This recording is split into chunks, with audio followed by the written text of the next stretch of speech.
అదే అంటే ఆఫర్ కూడా 2 టైమ్స్ అయిపోయింది. మరి ఏం చేసింది మీరు అప్పుడు కట్టుకోకుండా?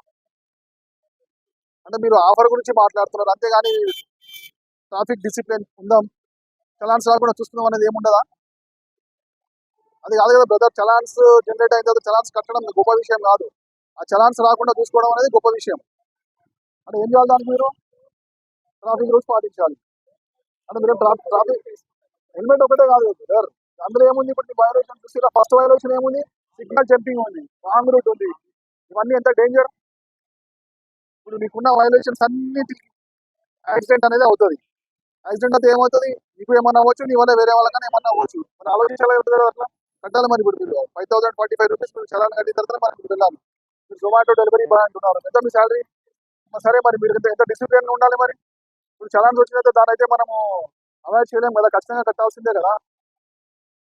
మీరు సంపాదించేదంతా మన చలాన్స్కి వెళ్తుంటే మరి ఎందుకు మరి అని నేను ఏమంటున్నాను. నేను అదే అంటున్నా, నాకు తెలుసు మీ శాలరీస్ ఏంటో, మీ కష్టాలు ఏంటో నాకు తెలుసు. మనం అవన్నీ తెలిసినప్పుడు చాలా జాగ్రత్తగా ఉండాలి కదా. వచ్చిన చలాన్స్ కట్టుకుంటూ పోతే ఎట్లా మరి? డిసిప్లిన్ ఉంటే అయిపోతుంది బ్రదర్, ఏముంది? సిగ్నల్ పడినప్పుడు వెళ్ళాలి. ఇవన్నీ అవే రాంగ్ రూట్ లో వెళ్తున్నారు, ఎందుకు రాంగ్ రూట్ లో వెళ్ళడం? అలా చేయొద్దు కదా. ఓకే, హెల్మెట్ పెట్టుకున్నారు బాగుంది, చలాన్స్ కట్టండి, మరి చలాన్స్ కట్టి వెళ్ళండి.